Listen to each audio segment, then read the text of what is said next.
नमस्कार दोस्तों, तो स्वागत है आपका हिंदी फार्मा में। तो आज अपन वापस लेके आए हैं बेंजीन का पार्ट 2, जिसमें अपन ने पहले फर्स्ट पार्ट में पढ़ा था बेंजीन, इसकी परिभाषा और इसका केकुलर स्ट्रक्चर। और काफी दोस्तों के कमेंट भी आए हैं कि नोवल ड्रग्स पर सर वीडियो बनाओ या इसके पार्ट 2, 3 कब आएंगे। तो इसका पार्ट 2 तो आ चुका है और नोवल ड्रग्स पर भी हमारी फैकल्टी काम कर रही है। तो आज अपन पढ़ लेते हैं इसके जो बचे हुए स्ट्रक्चर थे, हैकेल्स रूल और इसके डेरिवेटिव्स भी अपन थोड़ा ध्यान देते हैं। तो स्टार्ट करते हैं। तो अपन ने वो तो पढ़ ही लिया था इसका स्ट्रक्चर। अब इसका अपन केमिकल स्ट्रक्चर पढ़ लेते हैं। केमिकल स्ट्रक्चर अपन ने पढ़ लिया था। तो इसका अपन को स्ट्रक्चर वैसे तो अपन को ध्यान ही है, 6 कार्बन होते हैं, 3 पाई बॉन्ड होते हैं और 6 हाइड्रोजन होते हैं। ये आपके 6 हाइड्रोजन हो गए। तो इसका जो मॉलिक्यूलर फॉर्मूला होता है वो C6H6 होता है, जैसे कि आपको पता है और अपन ने बताया था। इसका मॉलिक्यूलर वेट देखते हैं अपन।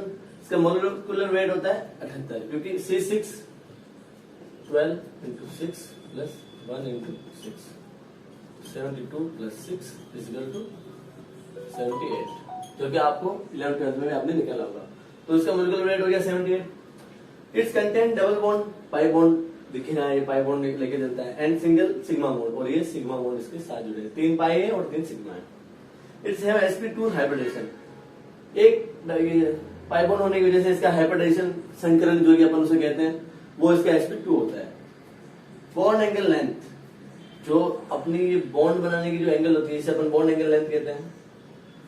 उसमें अपनी कार्बन और हाइड्रोजन के मध्य जो बॉन्ड होता है, ये कार्बन होता है, इन दोनों के मध्य जो बॉन्ड होता है उसकी लेंथ होती है 1.5 एंगस्ट्रॉम।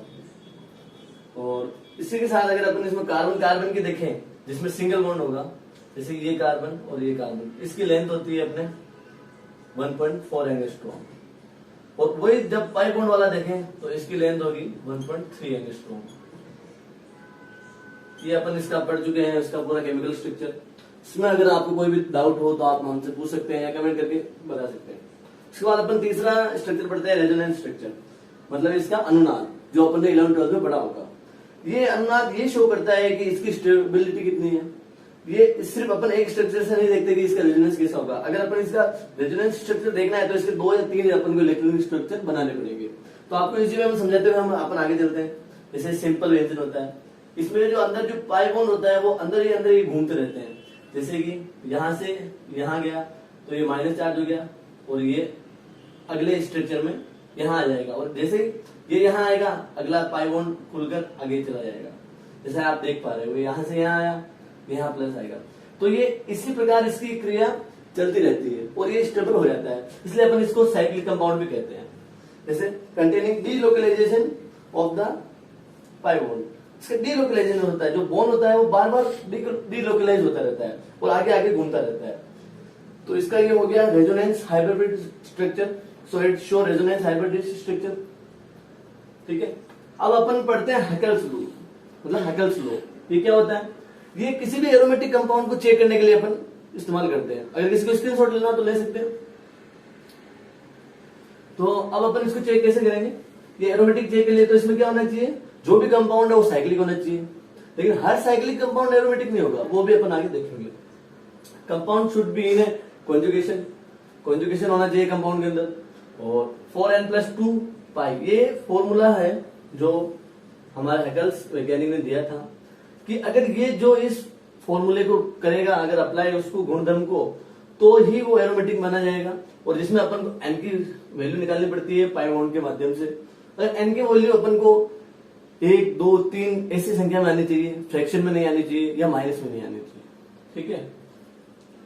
तो अपन जैसे कि इसका देख लेते हैं, बेंजीन का देख लेते हैं। इसमें कितने पाई बॉन्ड आ रहे हैं? 1, 2, 3, मतलब बॉन्ड कुल कितने हो गए? 6, मतलब 4n+2 इक्वल टू 6। उसी के साथ अपन 4n 6 - 2, तो ये हो गया 4। तो n का मान इसमें हो गया अपने 4/4 इक्वल टू 1। तो ये अपना बेंजीन एक एरोमेटिक कंपाउंड है। जैसे एक साइक्लिंग कंपाउंड है, इसमें पाई बॉन्ड भी आ रहा है, लेकिन इसमें क्या हो रहा है कि जैसे यहां आया, उसके बाद गैप वापस आया, फिर 2 गैप हो गए, इसका कॉन्जुगेशन फॉलो नहीं कर रहा है। तो ये तो अपन को यहां से पता चलता है कि ये एरोमेटिक नहीं है। चलो ये कॉन्जुगेशन फॉलो गया और डबल बॉन्ड भी है और साइक्लिक भी है, इसका निकाल के देखते हैं। 4n plus 2 equal to 5। 2 pi bond है तो 4 इसके हो गए 2 plus equal to 4। 4n equal to 4 upon 4 minus 2 and n equal to 2 upon 4 1 upon 2। तो ये भी अपना एरोमेटिक कंपाउंड नहीं है। ठीक है, और किसी को कोई प्रॉब्लम हो तो आप कमेंट करके पूछ सकते हो। अब अपन शुरू करते हैं इसका डेरिवेटिव्स। तो अब अपन डेरिवेटिव ऑफ बेंजीन पढ़ते हैं। अपन ने स्ट्रक्चर पढ़ लिया था, उसके बाद डेरिवेटिव ऑफ बेंजीन में अपन क्या पढ़ेंगे कि इसके अंदर जो अपना बेंजीन रिंग होती है उसमें 6 अपने पास हाइड्रोजन होते हैं। अगर एक भी अगर हाइड्रोजन रिप्लेस होता है और उसके अलावा उसमें कोई अलग ग्रुप जुड़ता है तो इसका ये डेरिवेटिव होता है। ये 3 प्रकार के होते हैं मुख्यतः, एक मोनो सब्स्टिट्यूशन डेरिवेशन, एक डाई सब्स्टिट्यूशन और एक पॉली सब्स्टिट्यूशन। ये सिर्फ सब्स्टिट्यूशन ही रिएक्शन शो क्यों करता है, ये एलिमिनेशन या एडिशन क्यों नहीं शो करता है? क्योंकि इसके पास अपने इलेक्ट्रॉन भरपूर होते हैं, तो इसलिए एडिशन नहीं करना चाहेगा, क्योंकि अगर ये एडिशन करेगा तो इसकी स्टेबिलिटी कम हो जाती है। ठीक है, तो मोनो सब्स्टिट्यूशन में क्या होगा कि when one hydrogen atom is replace, जब बेंजीन से कोई भी सिर्फ एक हाइड्रोजन रिप्लेस हो तो वो मोनो सब्स्टिट्यूशन कहलाता है। जैसे इसका एग्जांपल अपन एक H को रिप्लेस करके CH ले जाते हैं, इसे अपन टोल्विंग में कहते हैं। उसके अलावा इसके एग्जांपल हो सकते हैं phenol, nitrobenzene, benzaldehyde, OH group जुड़ गया, NO2 CHO। ठीक है, उसके बाद अपन शुरू करते हैं डाई सब्स्टिट्यूशन। डाई सब्स्टिट्यूशन बिल्कुल इजी है बच्चों। जैसे कि इसमें 1 हाइड्रोजन रिप्लेस हुआ तो इसमें डाई में मतलब डाई मीन 2 होता है, तो 2 हाइड्रोजन अगर रिप्लेस होते हैं तो उसे डाई सब्स्टिट्यूशन कहते हैं। जैसे इसमें अपन ने CH3 और OH जोड़ दिया, मतलब ये क्या हो गया 1 मिथाइल 3 मेटा बेंजीन। उसके साथ अपन शुरू करते हैं पॉली सब्स्टिट्यूशन। तो इसमें अपन when more than 2 hydrogen atom are replaced, अगर मतलब 2 से ज्यादा हाइड्रोजन एटम अगर रिप्लेस होते हैं इसमें, जैसे 3 या 4, तो अपन इसको कह सकते हैं, जैसे इसमें अपन ने 3 या 4 हाइड्रोजन रिप्लेस कर सकते हैं। इसके साथ अपन इसे एक एग्जाम्पल और लिख सकते हैं, इसे अपन ने सब जगह Cl जोड़ दिया। तो बहुत बार अपन को इसमें क्या होता है कि बहुत बार अपन इसको नामकरण में समस्या आती है, तो आपको ऑर्थो मेटा पैरा का कॉन्सेप्ट समझा देते हैं। इससे क्या होता है, जो भी बड़ा ग्रुप जुड़ेगा ना अपन उसको की कार्बन से लेके चलेंगे कि यहाँ अपन ने बड़ा ग्रुप जोड़ दिया, ये हो गया की कार्बन। ठीक है, उसके बाद यहाँ जो भी ऐड होगा वो होगा ऑर्थो, ऑर्थो, यहाँ ऐड होगा वो होगा मेटा, मेटा। तो ये आपको पता है ये भी पैरा। तो इसमें क्या अपन को IUPAC नामकरण में भी अपन को इजी रहता है।